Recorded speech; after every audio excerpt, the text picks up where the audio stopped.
इनकलाब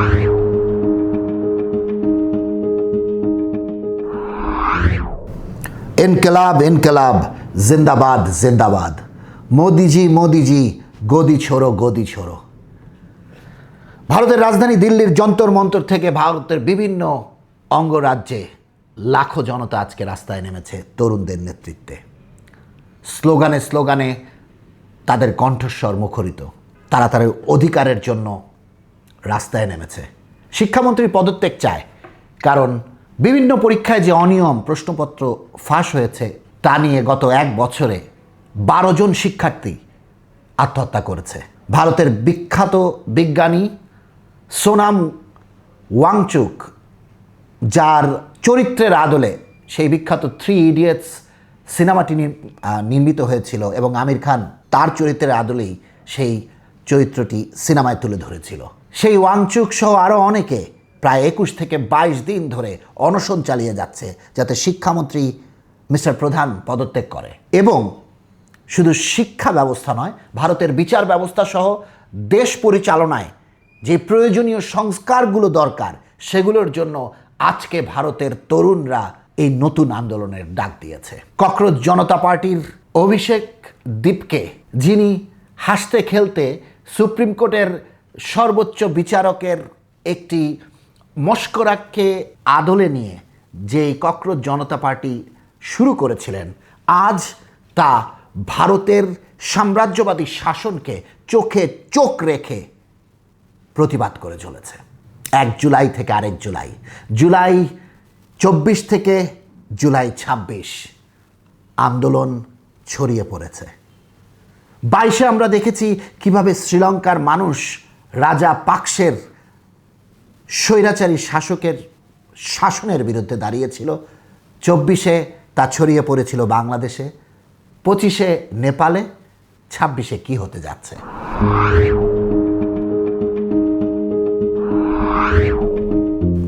2024-এ বাংলাদেশের গণ অভ্যুত্থানে আমরা দেখেছি হাসিনা এবং তার ফ্যাসিস্ট সরকার, তার স্বৈরাচারী সরকার কিভাবে শক্ত হস্তে তরুণদের নেতৃত্বে যেই আন্দোলন শুরু হয়েছিল সেটাকে দমন করার চেষ্টা করেছে। এমন কোনো পন্থা নেই যেটা তারা ব্যবহার করেনি। 2000-এরও বেশি মানুষ সেখানে প্রাণ দিয়েছে, 20,000-এরও বেশি মানুষ সেখানে আহত হয়েছে। আলটিমেটলি জনতার আদালতের রায় এবং জনতার আদালতে হাসিনার পতন হয়েছে। সেই হাসিনা ভেগে যেয়ে বা পালিয়ে যেয়ে আশ্রয় নেয় দিল্লিতে, এবং হাসিনাকে আশ্রয় দেয় বর্তমান দিল্লির মোদী সরকার। এবং হাসিনার সাথে তার অনেক মন্ত্রী, অনেক সাংসদ, তার জেনারেলরা, তার নেতার কর্মীদের মধ্যে যারা বাংলাদেশের জনগণের উপরে ঝাঁপিয়ে পড়েছিল তাদের অধিকাংশই ভারতে যে আশ্রয় নেয়। গদি মিডিয়া গত 2 বছর ধরে নানাভাবে নানা দিক থেকে নানা প্রোপাগান্ডার মধ্য দিয়ে বাংলাদেশকে অস্থির করে রাখার চেষ্টা চালিয়ে গেছে। আমরা দেখেছি তারা এখনও সেই গদি মিডিয়ার মাধ্যমে নানা ধরনের প্রোপাগান্ডা তারা ছড়িয়ে যায়, কিন্তু একবারের জন্য তারা তাদের পাপের জন্য অনুকম্পা বা অনুশোচনা বোধ করে না। আজ যখন আন্দোলনের স্ফুলিঙ্গ দিল্লির রাস্তায়, তখন একে কাকতালীয় বলেন আর এটাই হবার কথা বলেন। আমরা দেখতে পাচ্ছি কিভাবে উপমহাদেশের তরুণরা তাদের রাষ্ট্রকে তাদের মতো করে দেখতে চায়। কার্টিয়ারের চশমা পরে, হাতে হুইস্কির গ্লাস নিয়ে, কবজিতে রোলেক্স পরে, নিজের পরিবারকে পাশ্চাত্যে বিভিন্ন দেশে নিরাপদে রেখে এই উপমহাদেশের শাসকেরা যেভাবে তাদের দেশের জনতাকে শোষণ করে, সেটা এই দেশগুলোর মানুষরা, স্পেশালি এই দেশগুলোর তরুণরা আর মেনে নিতে চায় না।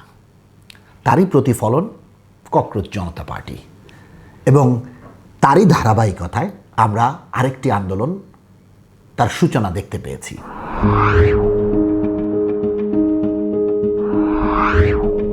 বাংলাদেশে যখন 26-এ যখন গণ অভ্যুত্থান হয়, হাসিনার কাছে তো সব ছিল, টিজিএফআই, এনএসআই, র্যাব, পুলিশ, সেনাবাহিনীর গোয়েন্দাগিরির তো অভাব ছিল না, কিন্তু সকল কিছুই ফেল করে। কারণ জনতার রোষ বা গণরোষ যখন দাবানলের মতো ছড়িয়ে যায়, তখন কোনো ইন্টেলিজেন্স বা কোনো গোয়েন্দা তৎপরতাই তার সামনে টিকতে পারে না। ভারতের ক্ষেত্রে যেটা হয়েছে, ওরা অনেক বেশি ম্যাচিওর্ড রাজনীতিবিদ হিসেবে, অনেক বেশি ইন্টেলিজেন্ট অ্যান্ড ক্রুক। তারা এটাকে অ্যাভয়েড করার চেষ্টা করেছে। তারা এমন একটা ভাব দেখিয়েছে যে ককরোচ জনতা পার্টি আসলে এরা কেউ না, জাস্ট একটা অনলাইন ইনস্টাগ্রামে প্ল্যাটফর্মে নির্মিত একটি পার্টি, তাদের কথাকে বেশি পাত্তা দেওয়ার কিছু নাই। কিন্তু ওই যে মানুষের গণরোষ বা মানুষের চাহিদাগুলা আগে যেভাবে প্রস্তাবিত হতো, এখন আর সেভাবে হয় না। সময় বদলেছে, ধরন বদলেছে, আন্দোলনের প্যাটার্ন বদলেছে।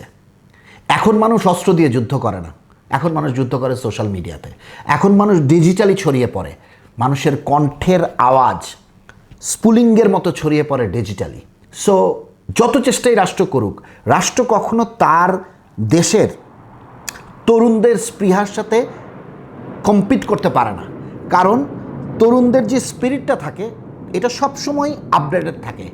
রাষ্ট্রকে আপডেটেড হতে হলে, স্পেশালি উপমহাদেশের যে রাষ্ট্র ব্যবস্থা, সেটাকে আপডেটেড হতে হলে তাদেরকে অনেক প্রসেসের মধ্য দিয়ে যেতে হয়, আর সেই প্রসেসগুলা অনেক আমলাতান্ত্রিক জটিলতায় আটকে থাকে, এবং যে কারণেই রাষ্ট্র সবসময় 2 স্টেপ পিছিয়ে থাকে।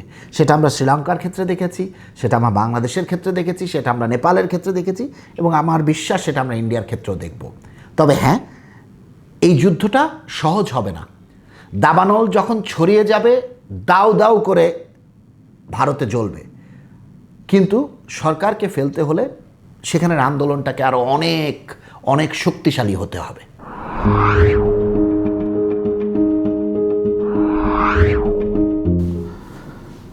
হাসিনা সরকার আর মোদী সরকারের মধ্যে পার্থক্যটা হচ্ছে, মোদী সরকার তো অনেক ইন্টেলিজেন্ট, তারা অন্যের ভুল থেকে শিখে। হাসিনার সরকারের 2024 যে ভুলগুলা করেছে সেটা হচ্ছে যে তার আশেপাশে যে মানুষগুলা ছিল, তার যে উপদেষ্টারা ছিল, মন্ত্রীরা ছিল, এরা শুধু তাকে উস্কে গেছে। আপনি যদি হাসিনার কথোপকথন শুনেন তার এই উপদেষ্টাদের সাথে, সেটা ইনু হোক, সেটা নানক হোক, সেটা তাপস হোক, সেটা কি বলে দরবেশ হোক, তারা সবাই তাকে উস্কায় যায়। তো আর তার কিছু মন্ত্রী তো ছিল, আরাফাতের মতো মন্ত্রী যার থাকে, যে বলে যে আমাদের কাছে এত অস্ত্র আর গোলাবারুদ মজুদ আছে যে এটার কোনো অভাব পড়বে না। এই ধরনের কথাবার্তা যারা বলতে পারে, তারা তো আসলে একটা সরকারকে তার দেশের মানুষের সামনে প্রতিপক্ষ হিসেবেই দাঁড় করিয়ে দেয়। সেখানে আমরা দেখতে পেলাম যে সিজেপি যখন আন্দোলন শুরু করলো, মোদী সরকার একদম চুপ। ওরা এমন একটা ভাব করলো যে আমরা এটা জানি না, শুনি না, কোনো ধরনের বিবৃতি নাই সরকারিভাবে, কোনো মন্ত্রী এটা নিয়ে কথা বলতেছে না, কেউ কোনো উচ্চবাচ্য করতেছে না। তো ওরা হাসিনা বা তার যেই উপদেষ্টারা ছিল, তার যে সাঙ্গপাঙ্গ ছিল, তাদের ভুলগুলা থেকে এই শিক্ষাটা তারা খুব সুন্দরভাবে নিয়েছে যে আমরা কোনো কথা বলবো না, কথা না বলে আমরা এটাকে উস্কাবো না। তো এটাই ছিল সবচেয়ে বড়, আমি বলবো যে ডিফারেন্স। আর আপনি যখন উস্কানি দিবেন, যখন একটা মন্ত্রী এ ধরনের কথা বলবে, স্বরাষ্ট্রমন্ত্রী যখন বলবে যে, বা তাদের কি জানি ওবায়দুল কাদের যে বলবে যে এই ইয়েদেরকে, ছাত্রদেরকে দমানোর জন্য ছাত্রলীগই যথেষ্ট, যাকে আমরা বর্তমানে আবার শুনতে পেয়েছি হুঙ্কার দিচ্ছে, রক্তের বদলে রক্ত চায়, চোখের বদলে চোখ চায়, কি বলে ভায়োলেন্সের বদলে ভায়োলেন্স চায়। আর বললাম না, যেই পিচ্ছি পিচ্ছি পোলাপান্ডা, যে সাধারণ মানুষ যাদের ঠেলায় মানে লুঙ্গি খুলে দৌড় দিয়ে পালায় গেলি, তারা সব মানুষগুলো এই দেশেই আছে, তারা বাংলাদেশের পক্ষে ছিল, বাংলাদেশের পক্ষে দাঁড়িয়েছিল। তোরা ওখানে বসে বসে এত বড় বড় হুঙ্কার, তো এতই যখন জোর, কোমরে যখন এতই জন, বুকে যখন এত বড় পাঠা, চলে আয় ভাই, চলে আয়। বিএনপি জামাত বাদ, বিএনপি জামাত আর এনসিপি বাদ, ওদেরকে আমরা দূরেই রাখলাম, ওদের দরকারই নাই। সাধারণ মানুষকে তো মোকাবেলা করতে হবে, তাই না? সাধারণ মানুষকে আগে মোকাবেলা কর, তারপর দেখ। আর তোদের না এত এত সমর্থক কই, ওরা নামলো না কেন, নামে না কেন? ওই এদিক থেকে ওদিকে দৌড় দেয়, মানে মিছিল করে দৌড়াইতে দৌড়াইতে, তাও আবার পিছনে তাকায়। পাপ যখন মানুষ করে তখন এই বুকটা খালি হয়ে যায়, বুকে সাহস থাকে না। তো তোরা যে পাপ করে গেছে, যে পরিমাণ মানুষ তারা মেরে গেছে, এগুলো নিয়ে যদি তারা কখনো ক্ষমা না চায়, তাদের বিচার যদি না হয়, এরা আজীবন এই হুঙ্কারি দিতে থাকবে। কি জানি বলছে যে আমি ডিসেম্বরে চলে আসব, ওদিক থেকে বলতেছে 40টা প্লেন নিয়ে লন্ডন থেকে চলে আসবে, বাকিরা সবাই ঝাঁপ দেবে। আমাদেরও খুব দেখার ইচ্ছা কে কে ফিরে, যুদ্ধ যেহেতু হবেই, জানা দরকার না কে কে আসবে, কীভাবে আসবে, আসুক আসুক, আমরা তো আছি, আমরা তো we are ready to die for our country right here right now, we want to see are they ready or not. তো যাই হোক, যে ডিফারেন্সটার কথায় আমরা ছিলাম, মোদি সরকার হাসিনা সরকারের ভুল থেকে শিখেছে, তারা একটা ডিফারেন্ট স্ট্র্যাটেজিতে আছে। তারা আন্দোলনটাকে কোনো ধরনের ভায়োলেন্সের দিকে তারা যেতে চায় নাই, যদিও গতকাল যন্তর মন্তরে পুলিশ ব্যাপকভাবে তাদেরকে লাঠিপেটা করেছে। কোনো মানুষের মৃত্যু সেখানে হয় নাই, যদি মৃত্যু হতো তাহলে হয়তো আন্দোলন অন্যদিকে ধাবিত হতো। তারা ওই জায়গাটাতে আবার খুব কেয়ারফুল ছিল যাতে কেউ মারা না যায়। তো ওই যেটা আমি বললাম যে হাসিনার যেই ভুলগুলো একদম আন্দোলনের শুরু থেকে যেই ভুলগুলো তারা করছে, তারা সেটা করে নাই, এবং ফাইনালি তারা সিজেপির মুখপাত্রদের সাথে তারা বসেছে যে তাদের আন্দোলন যাতে তারা বন্ধ করে। যদিও যদ্দূর আমি জানতে পেরেছি যে সিজেপির মুখপাত্ররা বলেছে যতক্ষণ পর্যন্ত না শিক্ষামন্ত্রী পদত্যাগ করবে এবং তাদের দাবিগুলো মেনে নেওয়া হবে, তারা এই আন্দোলন কন্টিনিউ করবে।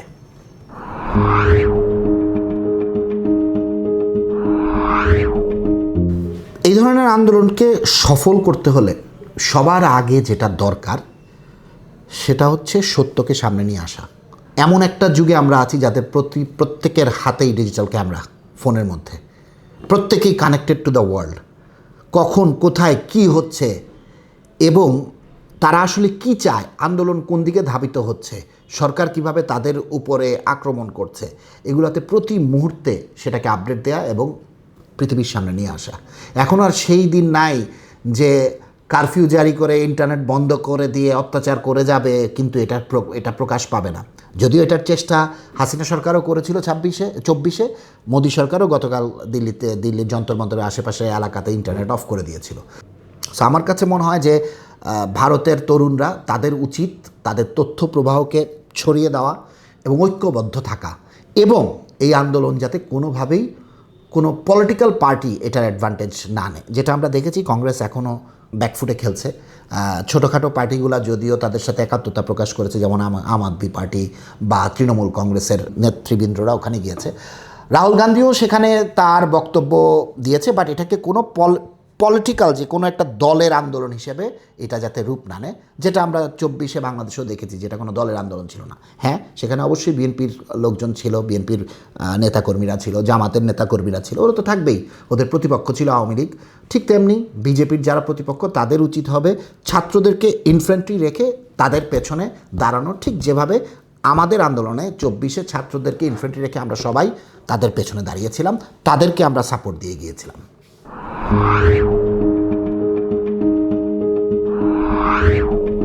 এটার আগে তো আমরা আরব স্প্রিং দেখেছিলাম, মিডল ইস্টে যেটা হয়েছিল, এখন এটা সাউথ ইস্ট এশিয়াতে এসেছে।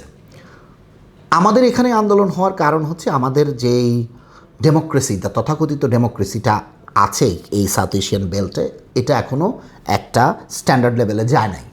আমাদের এখানে যে গণতন্ত্রটা, এটা নামে গণতন্ত্র, বাট আসলে এটার ভিতরে স্বৈরতন্ত্র চলে, পরিবারতন্ত্র চলে, আরও নানা তন্ত্র চলে, আমলাতন্ত্র চলে। সো যেহেতু আমাদের গণতন্ত্রটা এখনও সেই স্ট্যান্ডার্ড লেভেলে যায় নাই, যার কারণে এখানে আন্দোলনগুলোকে আমরা খুব সচরাচর দেখতে পাচ্ছি। আমাদের বুঝতে হবে এখানের তরুণরাও ওই একই ফেসবুক ইউজ করে, একই ইনস্টাগ্রাম ইউজ করে, একই সফটওয়্যার ইউজ করে পাশ্চাত্যের তরুণরা যারা ইউজ করে। সো এই যে জেনারেশনটা, নিউ জেনারেশনটা, জেন জি বা জেন আলফা যারা, তারা সবাই কানেক্টেড, তারা একটা লেভেলে আসছে, কিন্তু দেশের গণতন্ত্র বা শাসন ব্যবস্থা স্ট্যান্ডার্ড লেভেলে যায় নাই।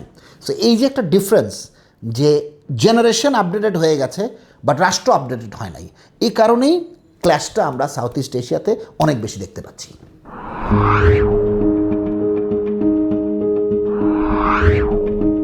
আন্দোলন সফল হবে কি হবে না সেটা তো সময় বলে দিবে। কোন আন্দোলন থেকে আসলে স্পুলিংয়ের মতো, দাবানলের মতো আন্দোলন ছড়িয়ে যায় সেটা কেউ বলতে পারে না। সেটা আমরা ওই তিউনিশিয়াতে যখন একটা মানুষ তার গায়ে আগুন দিয়েছিল সেখান থেকে শুরু করে আজকে ইন্ডিয়াতে 12 জন শিক্ষার্থী আত্মহত্যা করেছে, কোন কারণটাকে পিক করে আন্দোলন ছড়িয়ে যাবে সেটা আমরা জানি না, এটা সময়ের ব্যাপার। আর আজকে যদি এই আন্দোলন দাবানলের মতো ছড়িয়ে গিয়ে মোদি সরকারের পতন হয়, তাহলে এটার একটা বিশাল ইম্প্যাক্ট তো হাসিনা এবং আওয়ামী লীগের উপরে পড়বেই, কারণ তাদেরকে সম্পূর্ণ সাপোর্ট দিয়ে এসেছিল এই মোদি সরকার, এই মোদি মিডিয়া, এবং এটার উপরে বেস করেই আমার যেটা বিশ্বাস, এটা ইন্ডিয়ারই ডিসিশন যে হাসিনাকে দিয়ে তারা ডিক্লেয়ার দিয়েছে যাতে ডিসেম্বরে হাসিনা বাংলাদেশে ব্যাক করে। কারণ বাংলাদেশের যে বর্তমান সরকার বা যে অন্তর্বর্তীকালীন সরকার ছিল, তারা ইন্ডিয়ার সাথে অ্যালাইন্ড না।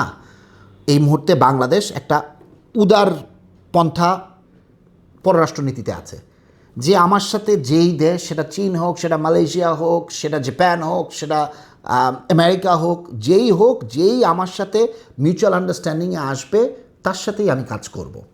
যদিও এটা ঠিক, ইন্টারিম সরকার যাওয়ার আগে একটা অত্যন্ত মারাত্মক একটা ভুল চুক্তি আমেরিকার সাথে করে গেছে।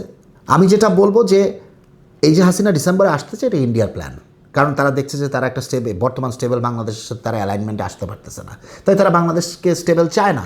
তারা চায় বাংলাদেশে একটা রাজনৈতিক অস্থিরতার মধ্যে থাকুক এবং ওইটার মধ্যে থেকেই তারা তাদের বেনিফিটগুলো নেওয়ার চেষ্টা করবে। সো যদি মোদী সরকারের পতন হয়, সেটা একটা অনেক বড় ধাক্কা হবে পতিত আওয়ামী লীগ সরকারের জন্য।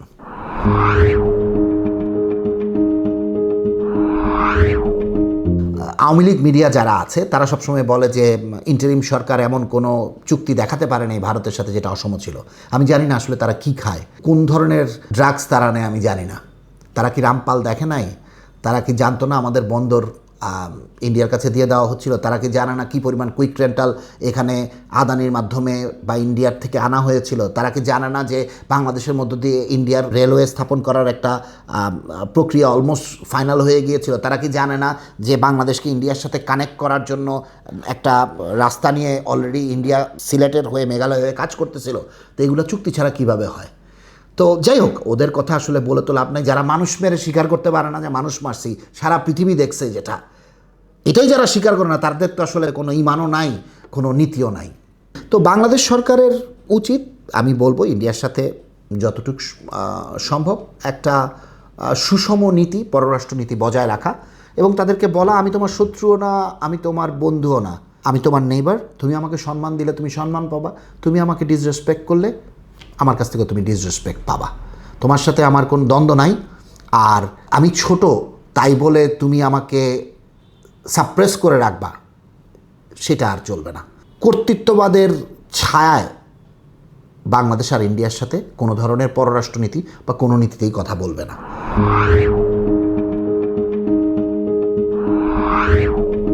জেনজিকে আমরা আসলে ডিফাইন করতে সবাই ভুল করতেছি। মনে হচ্ছে যে জেনজির কামই হচ্ছে সারাদিন যে আন্দোলন করা। ব্যাপারটা আসলে তা না। এটা এমন একটা জেনারেশন যারা, বা এখান থেকে যে জেনারেশনগুলো আসবে, তারা আসলে অ্যাকশানে বিশ্বাসী। যে প্রতিশ্রুতি তাদেরকে দেওয়া হয় সেই প্রতিশ্রুতিগুলো বাস্তবায়ন হচ্ছে কিনা সেগুলো তারা দেখতে বা জানতে আগ্রহী। যতক্ষণ পর্যন্ত সেটা না হবে ততক্ষণ পর্যন্ত তারা আন্দোলন করে যাবে একটার পর একটা। সেটা সবচেয়ে বড় উদাহরণ নেপালে যাওয়া হয়েছে। যে বালান শাহকে তারা প্রধানমন্ত্রী বানিয়েছে, সেই বালান শাহর এগেনস্টেই তারা 3 মাসের মধ্যে রাস্তায় নেমে গেছে। কারণ বালান শাহ তাদের প্রতিশ্রুতি যেটা দিয়েছিল সেটা রাখতে পারে নাই। শুধু রাখতে যেহেতু পারেনি, এখন তারা চায় যে বালান শাহ চলে যাক। যতক্ষণ পর্যন্ত প্রতিশ্রুতির সঠিক বাস্তবায়ন বা তার একটা সততার সাথে চেষ্টা তারা দেখতে পাবে না, ততক্ষণ তারা আন্দোলন করে যাবে। এটাই জেনজি। এখন এটা যদি কেউ মেনে না নেয়, তার পতন আজ হোক, কাল হোক, পরশু হোক, অনিবার্য। তো আমি শুধু বলবো, এটা থেকে শিক্ষা নেওয়ার অনেক কিছু আছে। স্পেশালি বর্তমানে বাংলাদেশের যে গণতান্ত্রিক সরকার, যারা 2/3 ভোট নিয়ে দেশের রাষ্ট্র ব্যবস্থায় আছে, দেশের প্রধানমন্ত্রী তারেক রহমান, তার উচিত এই সকল কিছু থেকে শিক্ষা নেওয়া। হ্যাঁ, বাংলাদেশকে 5 বছরেই ফিক্স করে ফেলা সম্ভব না। বাংলাদেশের প্রতিটা সেক্টরে যে পরিমাণ দুর্নীতি, যে পরিমাণের প্রবলেম, যে পরিমাণের খারাপ অবস্থা, সেটা সময় লাগবে। বাট অ্যাটলিস্ট চেষ্টাটা থাকতে হবে। যদি সেই চেষ্টাটা সততার সাথে থাকে, বাংলাদেশের মানুষ সেটাকে মেনে নেবে, সেই সুযোগ বাংলাদেশের মানুষ দিবে। বাট চেষ্টার নামে, দেশ শাসনের নামে যদি সেই শোষণ, সেই লুটপাট, সেই অনাচার চলে, সামনের আন্দোলন গত আন্দোলনের থেকে অনেক ভয়াবহ হবে। কারণ আমি বারবার বলি, নেক্সট টাইম কিন্তু সবাই প্রস্তুতি নিয়ে রাস্তায় নামবে। জেনজিদের বা আগামী প্রজন্মের মন পেতে হয়, তাহলে প্রতিশ্রুতি যা দেয়া হয় সেটার বাস্তবায়নের জন্য সততার সাথে চেষ্টা করে রাষ্ট্রকে, রাষ্ট্রের নাগরিককে একটা সুন্দর শাসন ব্যবস্থা, একটা রাষ্ট্র ব্যবস্থা দেওয়ার চেষ্টা করতে হবে। ধন্যবাদ।